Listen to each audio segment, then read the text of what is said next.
So, good afternoon and welcome to this presentation.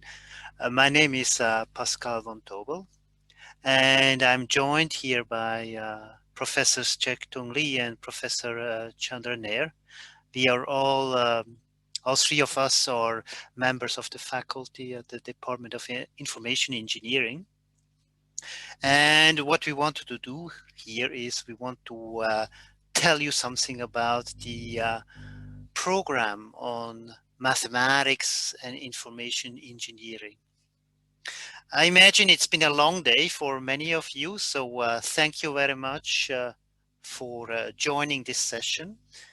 So the outline, roughly what we want to do is that we want to first present you some slides. So this will be done by myself and then also Professor Chandra.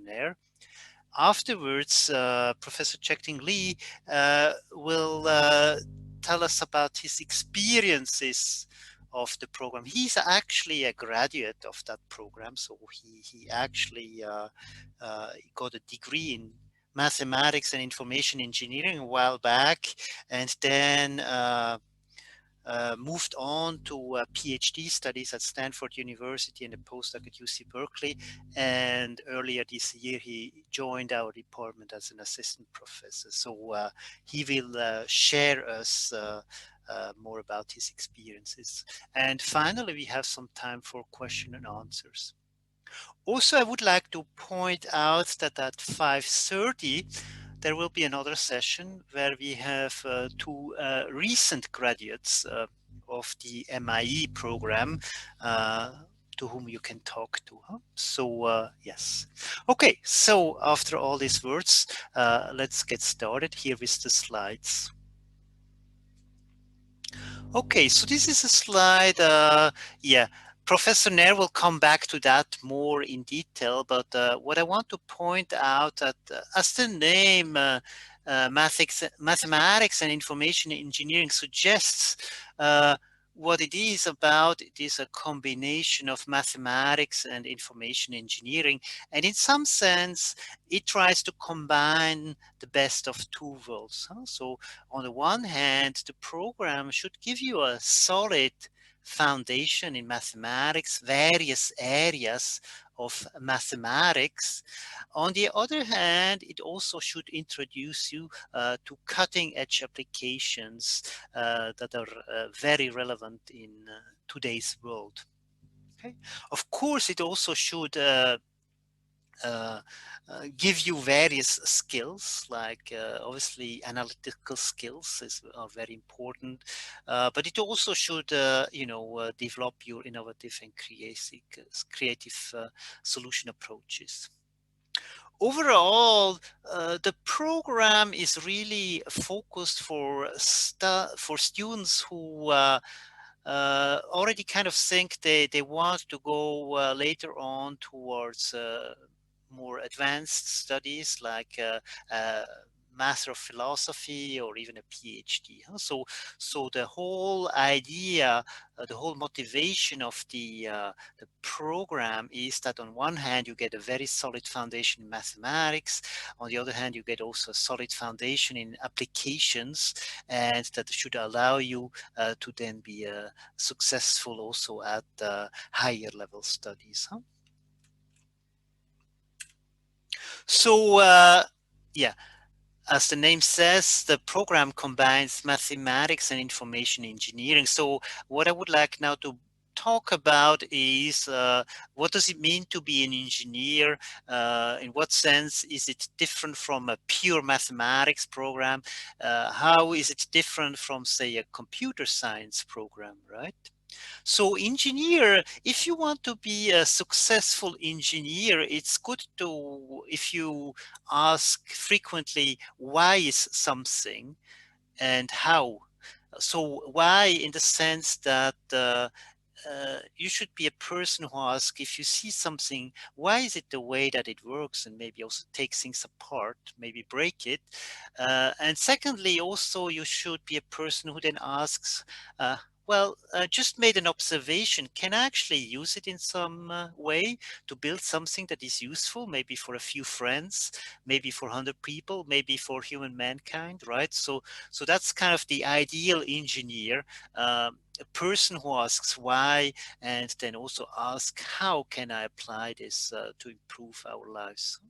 Of course, there are many different ways to be an engineer, right? There is not one prototypical engineer.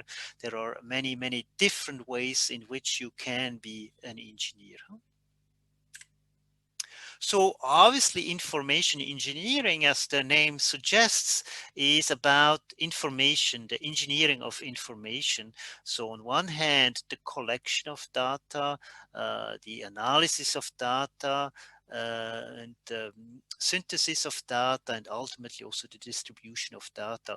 On one hand, on a very practical level, like say the internet, but also then understanding the the fundamental principle that make the internet work, right? So that's kind of then the special thing about our mathematics of information engineering program, that it gives you the mathematical tools to actually also mathematically understand, say, how does the internet work. You see, obviously the internet is a very practical thing, right? But ultimately, if you want to understand it, and also how do you design a router and so on, you ultimately need strong mathematical foundations to be successful at doing that. Yes, so information engineering obviously contains actually many different fields. It's a summary of many different fields like machine learning, artificial intelligence, control theory, signal processing, information theory, more on the theoretical side, but also various applied fields that you can see here, like computer vision and natural language processing, and so on. So, yeah, information engineering is a very broad subject, because in all these fields, in some sense, there is information, right, that needs to be collected, that needs to be processed, and also then distributed. And as I said in my example with the internet, it is, if you really want to make progress on these things, turns out that a strong mathematical foundation is nearly inevitable. So you need a strong mathematical foundation if you really want to make progress at the deep level in these things. So yeah, having a good knowledge in probability, statistics, calculus, linear algebra, optimization is very, very beneficial. Of course, now you might wonder, how is the MIE program different from other programs? For example, different from the standard information engineering program. So definitely the standard information engineering program is more focused on towards applied fields. So the typical student there will later on work more in applied fields. Whereas, yeah, as I already mentioned, the typical MIE student has a strong mathematical foundation, so that he or she can work on more theoretically oriented fields, like those that are listed here. So that gives you kind of a very, very high level idea of the differences. Okay. And of course, you can wonder, what is the difference between mathematics and the MIE program? Well, obviously, the mathematics, there you will hear even more about mathematics, right? Even a better better foundation in mathematics, even more fields. Yeah, so the main difference is really that there is this, in the MIE program, that there is this emphasis on engineering, right? And especially if you like to create something, not just understand the mathematics, but actually want to create something based on that, based on your insights, then I think the MIE program is a very, very interesting choice that you should have a close look at. Yeah. So, and you want also wonder about difference between like computer science and MIE. So definitely in computer science, you also need a strong mathematical background. But I would say that the the computer science, the type of mathematics is a bit more narrow, what they teach you. So it's kind of more narrow towards what is just beneficial for computer science type things. Whereas the MIE program kind of gives you a stronger background overall to be a successful engineer in various areas, not just computer science. So that's roughly gives you kind of a rough idea of the differences between these programs. Of course, there are many similarities, right? But there are also some important differences. Okay, with that, I would like to hand over to my colleague Professor Chandra, who will tell you more about the MIEG program.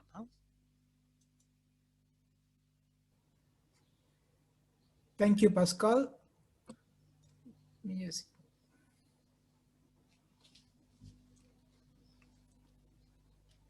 Can you guys see my screen? Yes, no? Yes, it looks good, yes. Okay. So thank you, Pascal, for introducing the MIG program and telling us what it basically is about. So I'm going to spend a bit more time on the administration aspects of MIG program, so you have an idea of how it stands with respect to other programs in the university. So MIG program is a very special program because it's an interfaculty program. It's jointly offered by the Faculty of Science and Faculty of Engineering. It belongs to both faculties. And in the Faculty of Science, it's managed by Department of Mathematics. And in the Faculty of Engineering, it's managed by the IE department. In particular, right now there are maybe one or two classes that are coded with MIEG. So most of the classes you will be taking either with math majors or with IERG and some with CSCI majors. So it's a combination of classes from the math department and the engineering department. The admission to this program is only from year 2 in CUHK. So you cannot get into this program in year 1. But to get to this program, there are 2 ways. One is to go to the enrichment math scheme of Faculty of Science or to the broad-based scheme of Faculty of Engineering. Of course, if you don't get into either of these 2 streams, you can also apply for a transfer of major. So it's not very restrictive, but there is some restrictions which I'll come to later. So let me talk a bit more about the MIG program. Again, taking over from Pascal, you really learn on one hand basic mathematics skills like analysis, calculus, and differential equations, which are kind of pure math. You also learn some discrete math, which is more what computer scientists use. You learn probability, which is really statistics. It's used by a lot of people. You learn some algorithms, and then you go into a bit more applied things like signal processing and communication, so that you can actually apply it to machine learning, big data, software engineering, and so on. So you actually have a whole spectrum of topics that you can. So think of the blue and the green things as fundamentals that you can learn in the first few years, so that you can apply it to the yellow areas later on, if you so desire. And the basic objectives of the program is basically you have to acquire problem solving skills. Because anytime you learn engineering, what you learned may be antiquated, maybe obsolete in a few years' time. But what you learn is, if you learn problem solving skills, that stays with you for the entire life. So that's the basic objective of any engineering program should be to teach you to have problem solving skills and to have the ability to develop innovative and creative solutions. And MIG program especially places a very good importance on having a solid foundation for research, which means that you really need to know the foundations very well in comparison to other programs. So if you look at the curriculum of MIG program, it's quite packed. It has 84 units, which is significantly more than other units in the university, other programs in the university, which are around 75 units, which means there are at least 3 more required classes that you have to take. The The purple ones are mostly mathematics classes that are compulsory, where you have foundation of modern math, which is basic math background, advanced calculus, analysis, algebra, linear algebra, and complex variables. And then you have some engineering topics. So it's actually a mix of both the topics, and you have an algorithms, which is more CS topic, your data structures, you have discrete math, and so on. So it's a mix of information engineering, CS program, and a math program. And hence, we have to somehow make it, I mean, you have to fill it in 4 years, so you really have less choice for other things, but so it's a loaded program. I'm warning you in the beginning itself, it's a loaded program. But it allows for major electives, so you can specialize after the foundation first 2.5 years. You can specialize in either communication systems and computer networks, or multimedia processing, or more theoretical topics like information theory and coding, or computation theory, optimization, or you can even go into formal mathematics after this. I'm not just saying this that you can do it. There are people who have done all of these. So if you look at what people have done, look at where your seniors have gone to, or people who have taken this program have gone to.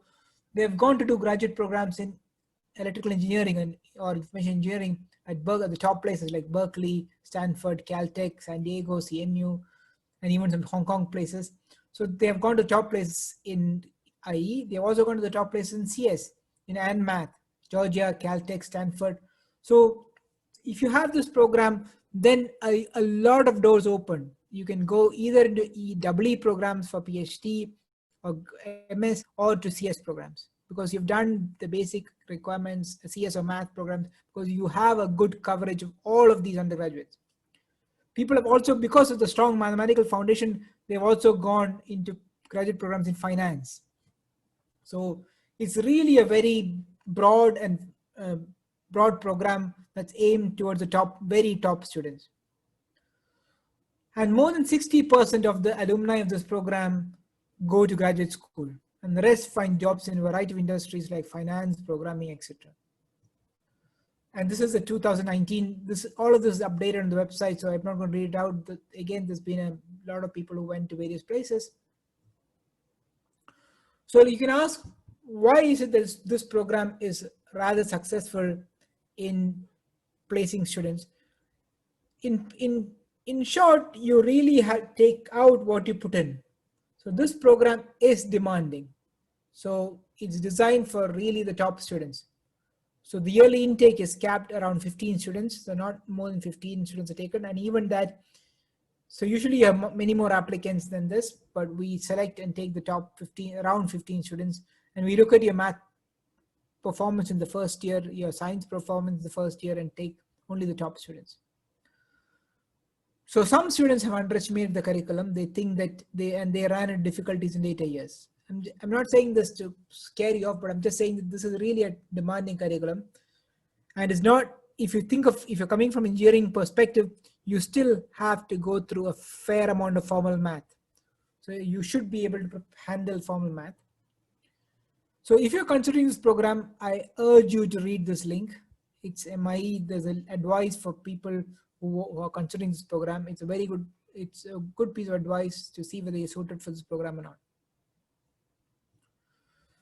So there is one way of guaranteed admission into a MIEG program, which I won't tell you because you're in the DSE curriculum. This path may exist only for one or two more years. So what is the guaranteed admission? So there is a guaranteed admission provided by the Faculty of Engineering, which goes like this. So if you're a DSE student who got level 5-star or above in mathematics and one science subject and one elective subject, plus level 4 above in any of the other two subjects, and if you get a GPA of 3.0 or above by the second term, then you can pick your major including MIE. The other way is if you're not coming through DSE and you were admitted with a renewable tuition scholarship and you get a GPA of 3.0 or above, then also you're guaranteed MIE if you choose it. Otherwise, you need to have a cumulative GPA of at least 3.5 or above in the second term. The year is wrong, but the second term of your studies here.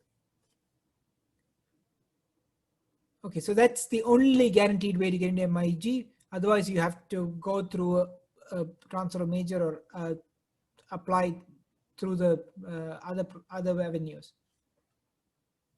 So if you want to know how can you transfer to MIEG after getting CUHK, you can read about this in this particular link. You can go there and link.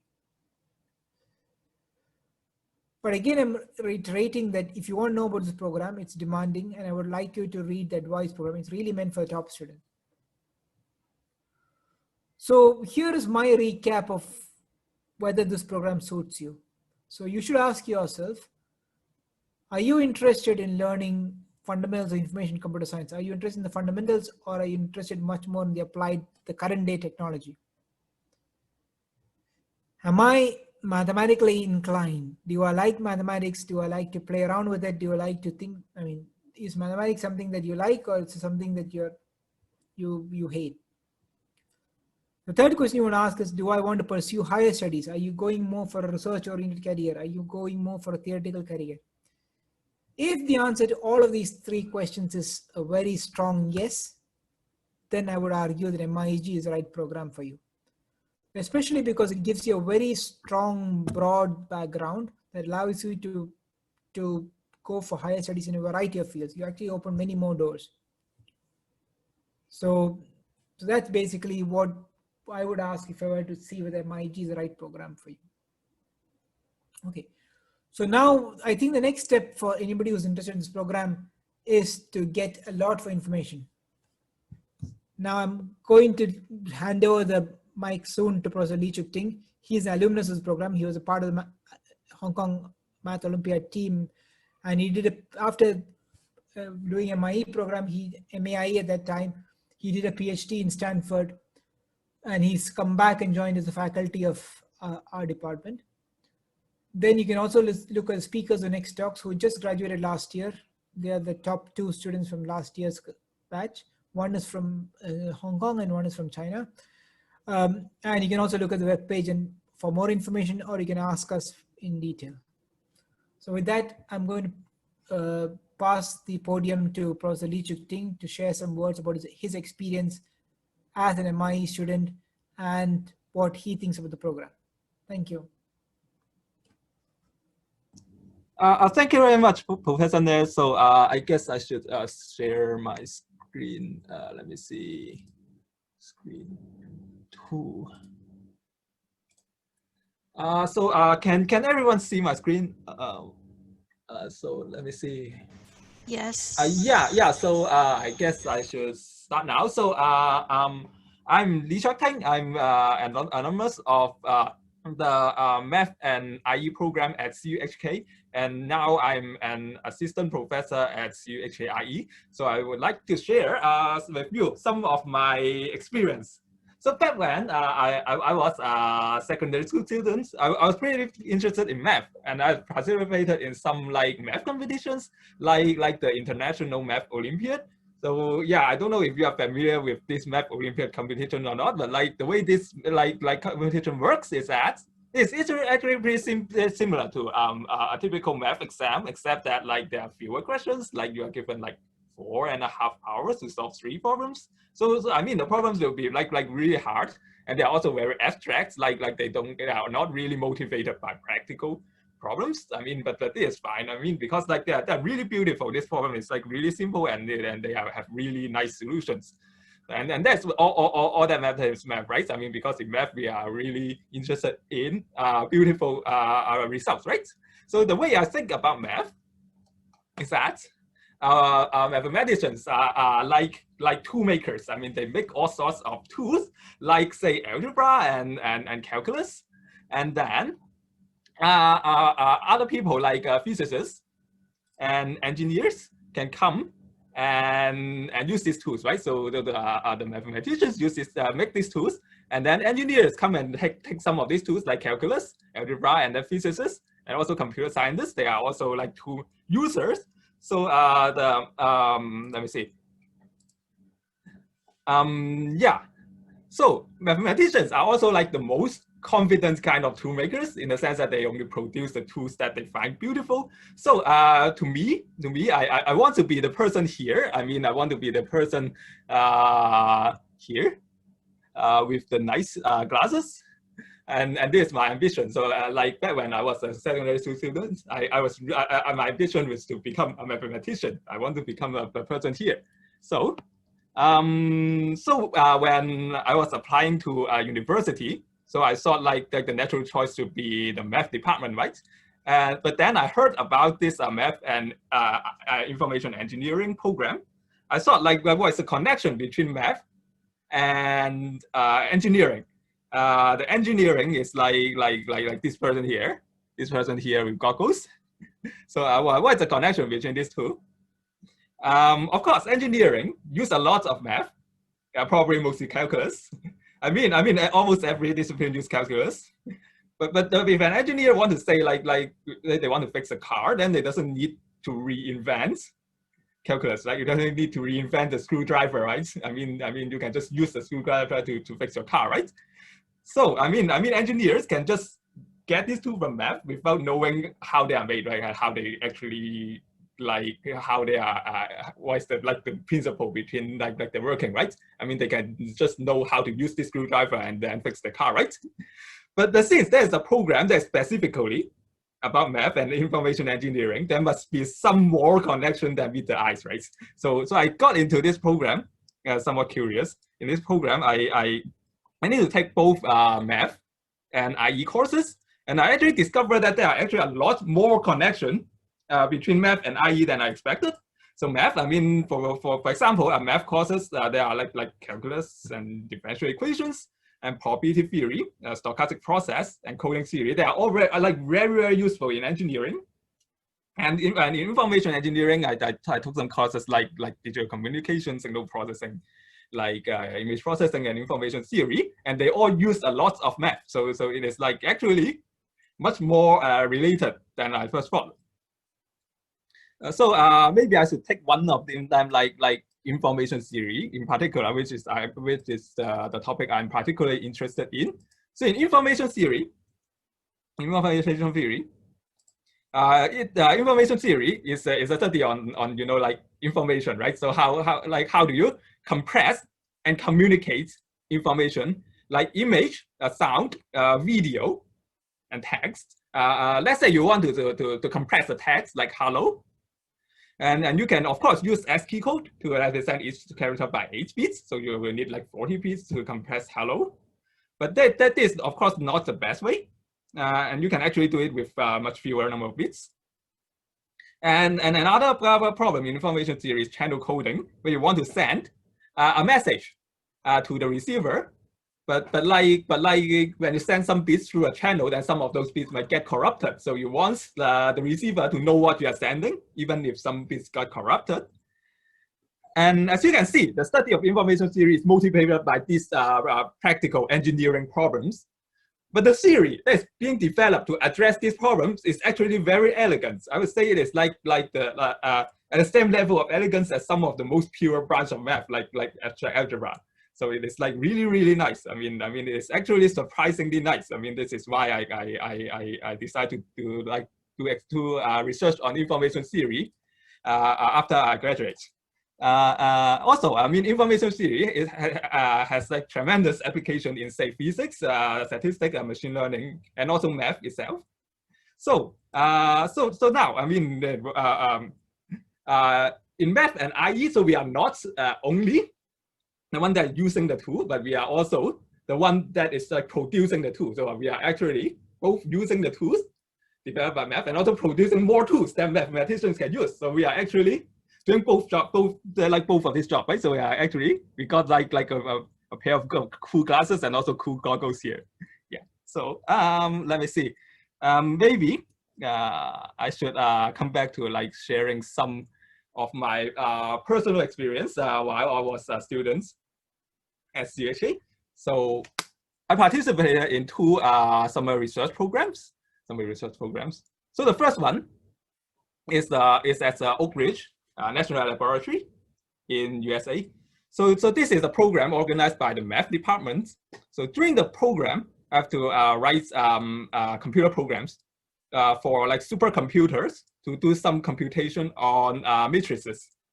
So although this program is from the math department, it actually used a lot of concepts that I learned in my IE training. So like how should the processors communicate to each other, right? Because like a supercomputer actually consists of like many processors. And the processors are linked like by a switch. So you actually need to explicitly tell how those processors talk to each other, and you will need a lot of coding and maybe a bit of information theory to do that. I mean, yeah. And the second one is the research exchange program at CUHK in USA. So this is a program organized by the engineering faculty. So I did some research on signal processing, and in particular compressed sensing, and that used a lot of math. Yeah, a lot of math. I mean, like Terence Tao, the Fuse Vedulous mathematician, is also one of the pioneers of compressed sensing. So you can see like how much overlapping are there, the people working on like signal processing and compressed sensing and mathematicians. So I find it quite interesting that like in the math exchange program, I use a lot of IE, and in the engineering exchange program, I use a lot of math. So they are like, yeah, they are like really related to each other. Yeah. So and then after I graduate from CUHK, I went to Stanford University to do a PhD on electrical engineering. And I continue working on information theory. Although I'm like at the engineering school, I use a lot of math. So this is actually the common theme of like engineering research. I mean, in engineering, if you are doing engineering undergrad, then you only need to know how to use the math tools. But if you want to do graduate studying, if you want to do a master or PhD in engineering, then you will need to use math. I mean, you cannot escape math. I mean, it's inevitable. Like, yeah. So I'm very glad that I have received ample math training during my undergrad. And after I graduated from Stanford, and I did a postdoc at the University of California, Berkeley, and then I come back to CUHK IE as an assistant professor. So let me see. So I'm not trying to convince you that to work in the academia like I do. I mean, you might prefer to work in some company, work in the industry, which is equally respectable. But no matter which path you choose, having a solid understanding on how to use the tool in math, and which is like what you will learn in the engineering training, and also how to understand and make those math tools, which is what you will learn in the math training, will be tremendously useful.